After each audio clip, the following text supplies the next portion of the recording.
मैं हूं Muzaffar Hussain लगारी। Last class में बेटा हमने डिस्कस किया था सेट्स के बारे में। सेट्स के बारे में हमने पढ़े थे, बेसिक डेफिनेशंस हमने सेट के बारे में पढ़ी। उसके बाद हमने ऑपरेशंस ऑन सेट्स पर पढ़े और उसके बाद हमने कुछ MCQs भी किए थे रिलेटेड अबाउट द सेट और methods of writing a set हमने पढ़ा। सेट्स का काफ़ी इंट्रोडक्शन किया है। आज हम जो डिस्कस करेंगे these are the properties on sets. हम सेट्स पर प्रॉपर्टीज़ डिस्कस करेंगे और उस पर कुछ MCQs भी डिस्कस करेंगे और कुछ जो लॉज होते हैं सेट्स पर, जो इम्पोर्टेंट लॉ यूज़ होते हैं वो हम डिस्कस करेंगे। तो सबसे पहले जो हम डिस्कस करते हैं that is the commutative properties on sets, lecture number 4। Commutative property कहते हैं किसको हैं? मिसाल के तौर पर अगर आपके पास दो सेट हैं, एक सेट है A, दूसरा सेट है B, और उन दोनों के बीच में कोई ऑपरेशन है, वो ऑपरेशन यूनियन भी हो सकता है, इंटरसेक्शन भी हो सकता है, सिमेट्रिक डिफरेंस भी हो सकता है। अगर उन सेट्स को आपस में इंटरचेंज कर दें, उसकी रिजल्ट सेम आ जाए, उसकी रिजल्ट अगर सेम आ जाए तो उस प्रॉपर्टी को हम कहते हैं कम्यूटेटिव प्रॉपर्टी। तो जैसे यहाँ पर डिफाइंड है, तो commutative property with respect to union के लिहाज से कम्यूटेटिव प्रॉपर्टी।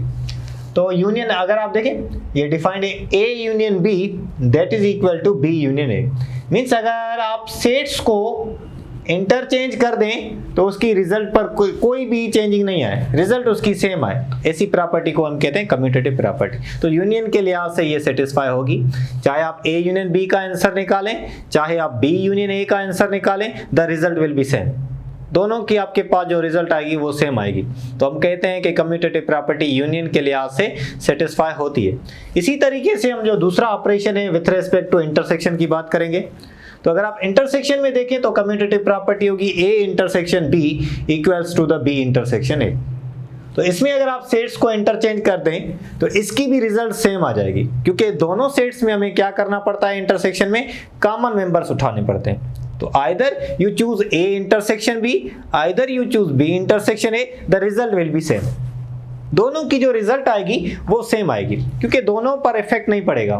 अगर आप रिजल्ट निकालें A इंटरसेक्शन B की, रिजल्ट निकालें B इंटरसेक्शन A की, तो रिजल्ट विल बी सेम। मिसाल के तौर पर अगर मैं कहूँ एक सेट है A जिसके मेंबर हैं ABC और दूसरा सेट है B जिसके मेंबर्स हैं BCD, तो अगर आप A इंटरसेक्शन B निकालें तो इसमें कॉमन मेंबर्स B और C होंगे। इसी तरीके से अगर आप B इंटरसेक्शन A निकालें तब भी कॉमन मेंबर B और C होंगे। दोनों की रिजल्ट सेम आएगी, the result will be same. So हम कह सकते हैं कि commutative property with respect to intersection के लिहाज से भी सेटिस्फाई होती है। Now the next operation is a symmetric difference. तो सिमेट्रिक डिफरेंस में भी कम्यूटेटिव प्रॉपर्टी सेटिस्फाई होती है, and that property is defined as A symmetric difference B is equal to the B symmetric difference A। Symmetric difference operation में हमने discuss किया था, क्या होता था कि दोनों के जो डिफरेंट एलिमेंट्स हैं वो उठाते हैं, फिर वो result A symmetric difference B की हो या B सिमेट्रिक डिफरेंस A की हो, दोनों के आप डिफरेंट मेंबर्स उठाएंगे तो B सिमेट्रिक A और A सिमेट्रिक डिफरेंस B, दोनों का आंसर आपके पास सेम मिलेगा। तो आप the next property that we have to discuss is associative property. Associative property में क्या होता है, जैसे कम्यूटेटिव प्रॉपर्टी में हमने डिस्कस किया उसमें दो सेट्स थे A और B, पर एसोसिएटिव प्रॉपर्टी में 3 सेट्स होते हैं और ऑपरेशन एक ही होता है, ऑपरेशन एक ही होता है। तो सबसे पहले हम डिस्कस करेंगे विथ रेस्पेक्ट टू यूनियन के लिहाज से, विथ रेस्पेक्ट टू यूनियन के लिहाज से। तो इसमें देखें बेटा, एसोसिएटिव प्रॉपर्टी A यूनियन और ब्रैकेट में आ जाता है B यूनियन C। तो इसको आप ऐसे भी लिख सकते हैं, अब ब्रैकेट आप क्या कर दें, लेफ्ट पर लेकर आए A यूनियन B, फिर आप यूनियन करें C के साथ। पहले आप A यूनियन B का रिजल्ट निकालें, फिर करें यूनियन C के साथ। इन दोनों का आंसर भी आपको सेम मिलेगा। तो आप यहां पर नोट करें कि ये जो ब्रैकेट है राइट साइड पर, देखिए ये ब्रैकेट है जो लेफ्ट पर डिस्ट्रीब्यूट हुई है, लेफ्ट की साइड आ गई, तो इसीलिए हम कहते हैं इसको लेफ्ट एसोसिएटिविटी। ये भी देखिए एसोसिएटिव प्रॉपर्टी है, क्योंकि ये ब्रैकेट है A यूनियन B, फिर कर रहे हैं हम यूनियन C के साथ। फिर हम इसको ऐसे भी कर सकते हैं, पहले A सेट लिख दिया, फिर यूनियन लिख दिया, फिर ये जो ब्रैकेट है B यूनियन C की कर दी, B यूनियन C का रिजल्ट निकाल कर फिर आपने यूनियन कर दिया ए के साथ, इसका भी आंसर सेम आएगा। अब इसमें देखें जो ये ब्रैकेट थी ये राइट साइड पर ट्रांसफॉर्म हुई है, तो हम इसीलिए इसको कहते हैं राइट एसोसिएटिविटी। प्रॉपर्टी दोनों ही एसोसिएटिव हैं, पर इसमें ब्रैकेट लेफ्ट साइड पर आई है इसीलिए लेफ्ट एसोसिएटिविटी, इसमें जो ब्रैकेट है वो राइट साइड पर आ गई तो इसलिए हम इसको राइट एसोसिएटिविटी कहते हैं। बट प्रॉपर्टी इज सेम, दोनों को हम कहेंगे एसोसिएटिव प्रॉपर्टी। इसीलिए आज से हम विथ रेस्पेक्ट टू इंटरसेक्शन में भी डिस्कस करेंगे। अब इंटरसेक्शन में क्या होता है, सेम पैटर्न के लिहाज से ए इंटरसेक्शन करें फिर करें बी इंटरसेक्शन सी के साथ। पहले आप बी इंटरसेक्शन सी का रिजल्ट निकाल लें, फिर उसकी इंटरसेक्शन कर दें ए के साथ, तो दैट इज इक्वल टू, अब देखें ये जो ब्रैकेट है ये लेफ्ट पर आ जाएगी, इन दो सेट्स की पहले इंटरसेक्शन निकाल लें, ए इंटरसेक्शन बी कर दें, उसके बाद आप इंटरसेक्शन करें थर्ड सेट सी के साथ, क्योंकि आप देखें ब्रैकेट लेफ्ट पर ट्रांसफॉर्म हो रही है तो इसीलिए लेफ्ट एसोसिएटिविटी। और A intersection B intersection C इस तरीके से भी आप लिख सकते हो, पहले आप ब्रैकेट दे दें ए इंटरसेक्शन बी को, फिर आप इंटरसेक्शन करें सी सेट के साथ। अब अगर एसोसिएटिव प्रॉपर्टी अप्लाई कर देंगे तो ए सेट सेम रहेगा, इंटरसेक्शन सेम रहेगा, और ये जो ब्रैकेट है बी इंटरसेक्शन सी के साथ आ जाएगी। अब ये ब्रैकेट राइट साइड पर आ रही है लास्ट वाले दो सेट के साथ, इसीलिए हम कहते हैं right associativity, right side transform हो रहा है। तो सेम वे इसी वे से with respect to symmetric difference में भी होता है। तो A symmetric difference B symmetric difference C bracket में, that is equal to A symmetric difference B and then the third set symmetric difference C. Same way के लिहाज से bracket left पर ट्रांसफॉर्म हो रही है, लेफ्ट एसोसिएटिविटी है, और इसमें आप देखें कि ब्रैकेट राइट साइड में ट्रांसफॉर्म हो रही है and that is known as the right associativity. Properties are same but the operation is different. सबसे पहले था यूनियन, फिर हमने intersection and the last one is symmetric difference. Note करें बेटा, कम्यूटेटिव प्रॉपर्टी डिफरेंस के लिहाज से होल्ड नहीं करती, कम्यूटेटिव प्रॉपर्टी डिफरेंस के लिहाज से होल्ड नहीं करती। क्यों होल्ड नहीं करती? क्योंकि आपको पता है कि ए डिफरेंस बी और बी डिफरेंस ए का आंसर अगर आप निकालें तो डिफरेंट मिलेगा। मिसाल के तौर पर अगर दोनों के एलिमेंट्स आप कर दें डिफरेंट और एक दो मेंबर सेम कर दें, अगर मैं आपको थोड़ा सा एग्जांपल करके समझाऊं, आपके पास ए सेट है that is 1 2 and 3, another is B set having members 3 4 5। इस सेट में अगर आप A डिफरेंस B निकालेंगे तो A डिफरेंस B का जो आंसर आएगा 3 कॉमन है वो निकल जाएगा, बाकी A डिफरेंस B का आंसर आ जाएगा 1 2।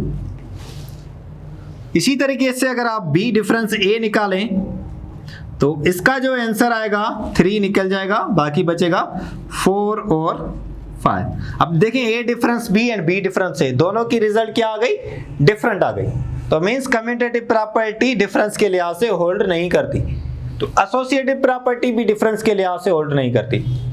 सिमेट्रिक डिफरेंस में करती है, बाकी यूनियन में भी करती है, इंटरसेक्शन में भी करती है, जस्ट डिफरेंस में नहीं करती। Now we have to discuss one another property and that is the distributive property. अब डिस्ट्रीब्यूटिव प्रॉपर्टी में क्या होता है कि ऑपरेशंस दो होते हैं, क्योंकि इसका वर्डिंग भी नोट करें, डिस्ट्रीब्यूटिव मींस सेट्स डिस्ट्रीब्यूट हो रहे हैं दो ऑपरेशन के लिहाज से। कैसे? तो सबसे पहले the name is distributive property of union over intersection. Union over intersection, over means bracket. यहां पर जो ये ओवर वर्ड मीनिंग है इसका मतलब ये है कि ये ब्रैकेट को रिप्रेजेंट करता है। अब जो ब्रैकेट में ऑपरेशन होगा वो इंटरसेक्शन वाला होगा, इससे क्लियर मिलता है। तो ए यूनियन, अब ओवर मींस ब्रैकेट, ब्रैकेट में जो ऑपरेशन है वो intersection B intersection C. Sets इसमें भी 3 होंगे। अब आप डिस्ट्रीब्यूट करें, सबसे पहले ए को यूनियन करा देंगे बी के साथ, फिर इंटरसेक्शन का ऑपरेशन सेम, फिर आप ए को यूनियन करा देंगे सी के साथ। तो ये देखें अब क्या हो गया, ये जो ए सेट है दोनों के साथ डिस्ट्रीब्यूट हो गया, या ये ब्रैकेट जो है दोनों के साथ डिस्ट्रीब्यूट हो गई। अब ये देखें जो ब्रैकेट डिस्ट्रीब्यूट हुई है ये लेफ्ट साइड हुई है, इसीलिए हम इसको कहते हैं लेफ्ट डिस्ट्रीब्यूटिविटी। इस डिस्ट्रीब्यूटिव प्रॉपर्टी को आप ऐसे भी डिफाइन कर सकते हो, A intersection B. Over means bracket में जो ऑपरेशन है वो इंटरसेक्शन का है, और बाहर यूनियन है। अब इसको डिस्ट्रीब्यूट कैसे करेंगे? पहले ए को यूनियन कर देंगे सी के साथ, फिर ये जो ब्रैकेट में इंटरसेक्शन है ये सेम रखेंगे, फिर अब दूसरा सेट उठाएं, बी को यूनियन कर देंगे सी के साथ। अब अगर आप चेक करें तो ये जो ब्रैकेट है राइट साइड में डिस्ट्रीब्यूट हुई है, सी के साथ राइट साइड में डिस्ट्रीब्यूट हुई है, इसीलिए हम इसको कहते हैं distributive property of union over intersection. और ब्रैकेट अगर राइट साइड डिस्ट्रीब्यूट हुई है तो हम इसको कहते हैं राइट डिस्ट्रीब्यूटिविटी, इसको कहते हैं राइट डिस्ट्रीब्यूटिविटी। प्रॉपर्टी दोनों डिस्ट्रीब्यूटिव है, पर इसमें ब्रैकेट लेफ्ट में ट्रांसफॉर्म हुई है इसीलिए लेफ्ट डिस्ट्रीब्यूटिविटी, इसमें ब्रैकेट राइट साइड में ट्रांसफॉर्म हुई है इसीलिए हम इसको कहते हैं right distributivity. Property is same. Now the next is intersection over union. अब जो ओवर ब्रैकेट में ऑपरेशन है दैट इज यूनियन, तो ए इंटरसेक्शन ब्रैकेट में बी यूनियन सी, इसको आप ट्रांसफॉर्म करें, डिस्ट्रीब्यूट करें ए इंटरसेक्शन बी, फिर आप यूनियन देंगे, फिर आप करेंगे A intersection C, that is the left distributivity. अगर आप लेफ्ट इसीलिए क्योंकि ये जो ब्रैकेट है ये लेफ्ट में डिस्ट्रीब्यूट हुई है। इसी तरीके से अगर आप पहले ए यूनियन बी कर दें फिर इंटरसेक्शन कर दें सी के साथ, क्योंकि ओवर में ऑपरेशन जो है वो यूनियन का है, ब्रैकेट दे दें A union B intersection C. अब अगर इसको डिस्ट्रीब्यूट करें, पहले ए को इंटरसेक्शन करेंगे सी के साथ, फिर ये यूनियन वाला ऑपरेशन सेम, फिर आप बी को इंटरसेक्शन करेंगे सी के साथ। अब इसमें ब्रैकेट जो है वो राइट साइड ट्रांसफॉर्म हो रही है, इसके लिए हम कहते हैं इसको right distributivity. And this property is known as the distributive property of union over intersection and over intersection over union. So one another that we have to discuss about the Cartesian product and the same properties on the Cartesian product. उसमें हम एक MCQ discuss करते हैं बेटा। हमारे पास जैसे मैंने यहाँ पर एक MCQ लिखा है, तो अगर आप ये देखें थोड़ा नोट करें, if A union ब्रैकेट में B union C that is equal to B union C union A, then the property is so called। बताएं इस प्रॉपर्टी को क्या कहेंगे? अगर आप थोड़ा सा नोट करें, either this property is commutative, either this property is used is associative or distributive, D is reflexive। तो आप थोड़ा सा नोट करें कि इस प्रॉपर्टी को हम क्या कहेंगे। तो नाउ हियर इसमें अगर आप चेक करें, this property is known as commutative। Why it is commutative property? के सेट्स तो तीन है। आप अगर थोड़ा सा नोट करें, आप एक सेट ये है कंप्लीट इसका रिजल्ट और दूसरा इसका रिजल्ट। अब ये दोनों आपस में क्या हो रहे हैं? इंटरचेंज हो रहे हैं। अब ये दोनों आपस में इंटरचेंज हो जाएंगे तो ये ब्रैकेट पुली पहले आ जाएगी, बी यूनियन सी पहले आ गया, उसके बाद यूनियन ए। अब देखिए ये दोनों आपस में इंटरचेंज हो गए। अगर दोनों आपस में इंटरचेंज हो जाते हैं, दो सेट्स आपस में इंटरचेंज हो, ऑपरेशन यूनियन हो, इंटरसेक्शन हो, सिमेट्रिक डिफरेंस हो, तो ऐसी प्रॉपर्टी को हम कहते हैं कम्यूटेटिव प्रॉपर्टी। अगर ये एसोसिएटिव होती तो जस्ट ब्रैकेट आपके पास ए यूनियन बी के साथ आ जाता। अब देखिए पूरे की पूरी ब्रैकेट शुरू में आ गई, उसके बाद यूनियन और फिर ए सेट आ गया। मीन्स आपने क्या कर दिया? दो सेट्स को इंटरचेंज कर दिया और ऑपरेशन वहीं का वहीं है। तो ऐसी प्रॉपर्टी को हम क्या कहते हैं? Commutative property. तो ये बेटा नोट कर लें सारा, उसके बाद फर्दर हम कंटिन्यू करते हैं।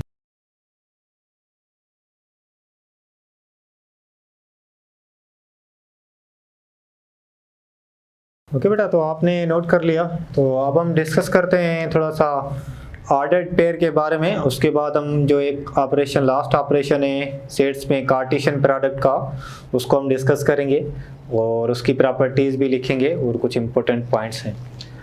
तो सबसे पहले ऑर्डर्ड पेयर होता क्या है?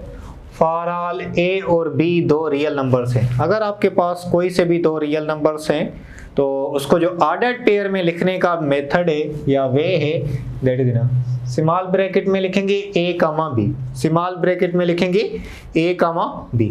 आप इसको ऐसे भी लिख सकते हो, फॉर एग्जांपल ऑर्डर्ड पेयर में अगर आप लिखो 2,3, आप इसको ऐसे भी लिख सकते हो 5/2, -3।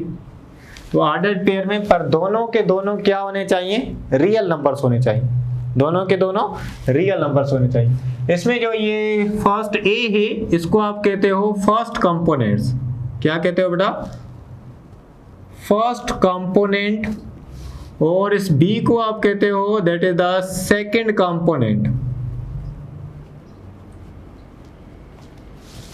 ये ए है फर्स्ट कंपोनेंट और ये जो बी है that is the second component. अब उसके बाद ये नोट पॉइंट है कि two ordered pairs are said to be equal if their corresponding elements are equal. दो ऑर्डर्ड पेयर, अगर आपके पास दो ऑर्डर्ड पेयर हैं तो वो आपस में इक्वल कब होंगे? वो दो ऑर्डर्ड पेयर्स तब इक्वल आपस में हो सकते हैं जब उनके करेस्पॉन्डिंग एलिमेंट्स इक्वल हो।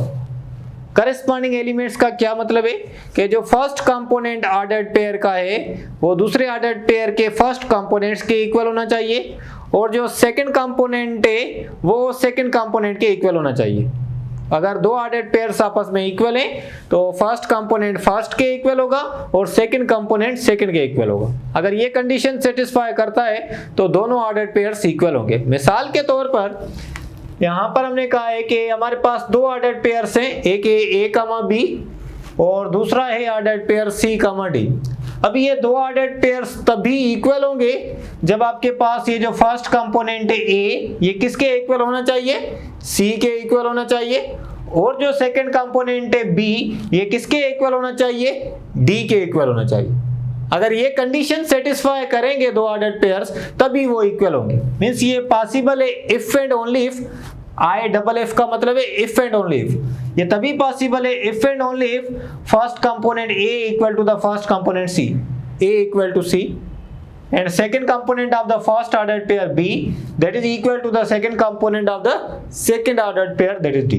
तो फर्स्ट कंपोनेंट A C के इक्वल और B किसके इक्वल? D के इक्वल। अगर ये कंडीशन सेटिस्फाई होगी तो दोनों ऑर्डर्ड पेयर्स इक्वल होंगे।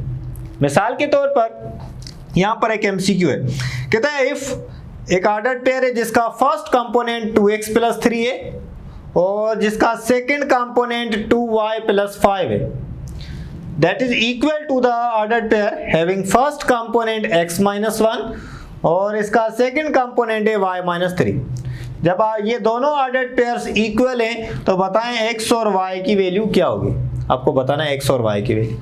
तो आप चेक करें, that is the 3, 8, 4, -8, c of -4, -8, d is -4, 8। तो इसको चेक करें क्या होगा। तो अगर हम इसको सोल्व करें तो इसका जो फर्स्ट कंपोनेंट है 2x + 3 ये इक्वल होगा फर्स्ट कंपोनेंट x - 1 के। सही है बेटा? तो अगर आप इसको लेफ्ट पर लेकर आए x को और +3 को राइट साइड पर लेकर आए तो ये हो जाएगा 2x - x that is equal to -1 same, +3 left right side पर आएगा तो -3। तो 2x में से एक x चला जाएगा, x is equal to -4, x की वैल्यू -4 आ गई। इसी तरीके से अगर आप सेकंड कंपोनेंट सोल्व करें, अब x की वैल्यू -4 किस में है? इसमें नहीं है, इसमें नहीं है, इसमें और इसमें। मींस आइदर C और D is the correct answer. या तो C होगा या तो D होगा। अब C और D में से चेक करना है। सेकंड में A कंपोनेंट -8 है और सेकंड कंपोनेंट इसमें +8 है। हम चेक करते हैं 2y + 5 that is equal to y - 3। Same pattern के लिहाज से y को लेफ्ट पर लेकर आए, 2y - y is equal to -3 + 5 इस साइड आएगा -5, तो y will be equal to -8।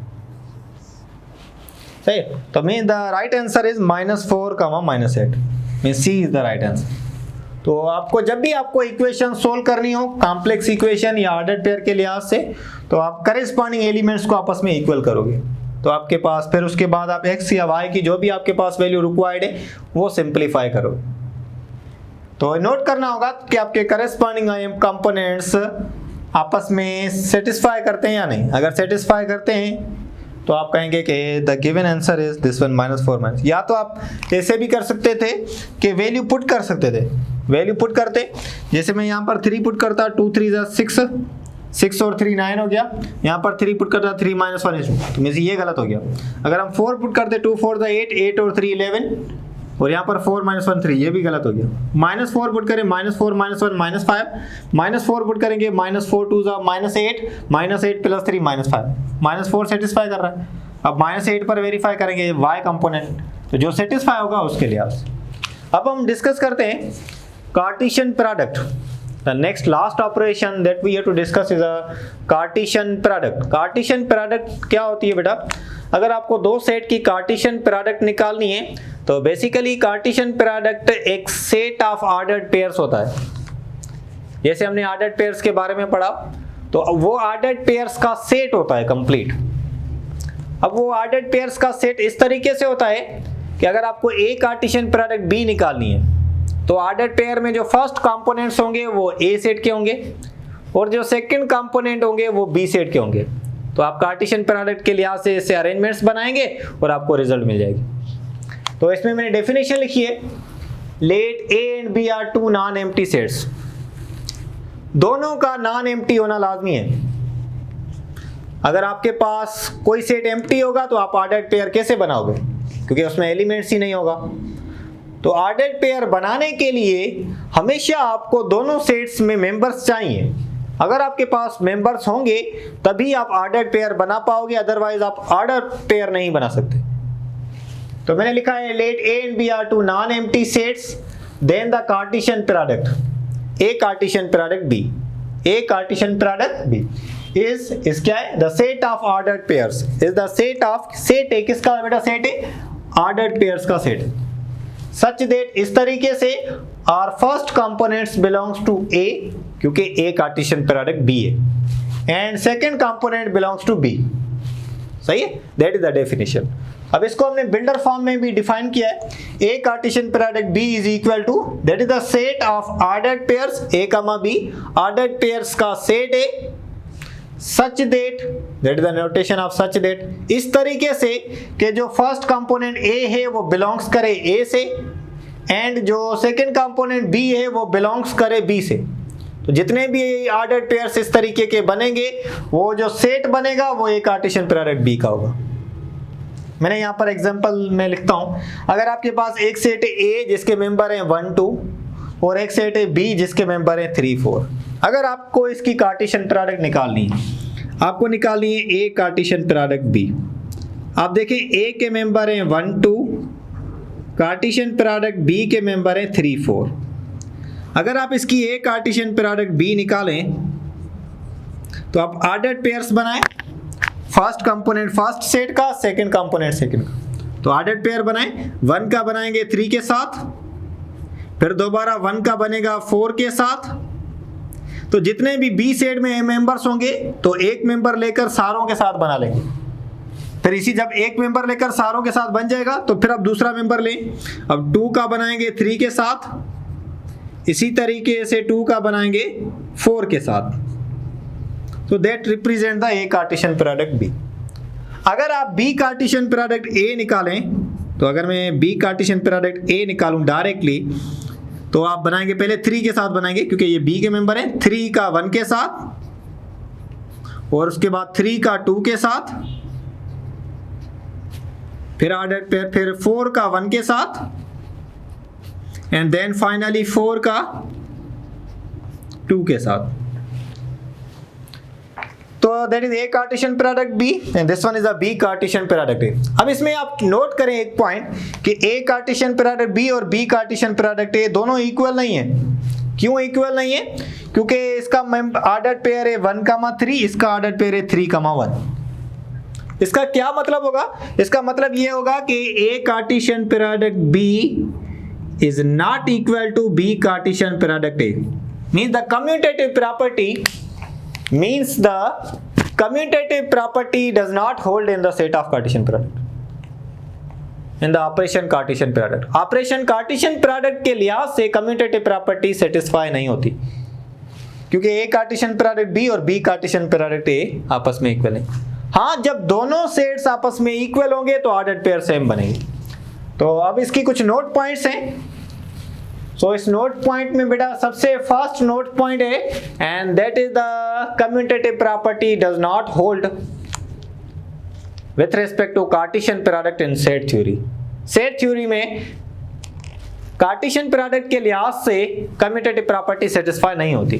जैसे A Cartesian product B is not equal to the B Cartesian product. Unless, तब तक ये पॉसिबल नहीं है जब तक A और B आपस में इक्वल ना हो।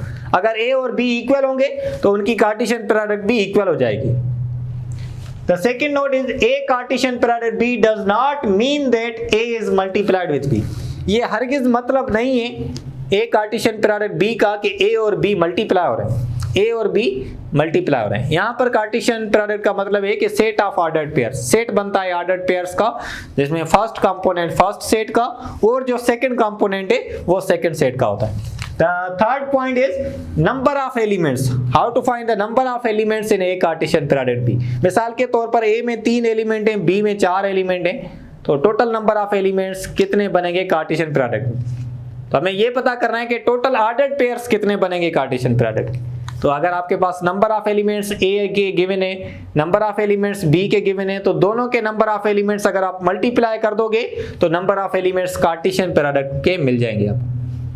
मिसाल के तौर पर अगर A में नंबर ऑफ एलिमेंट्स 3 है, मैं अगर लिखूं थोड़ा सा यहाँ पर कि number of elements of A is 3 और number of elements of B is 5, तो number of elements of A Cartesian product B, तो दोनों को मल्टीप्लाई कर देंगे 15।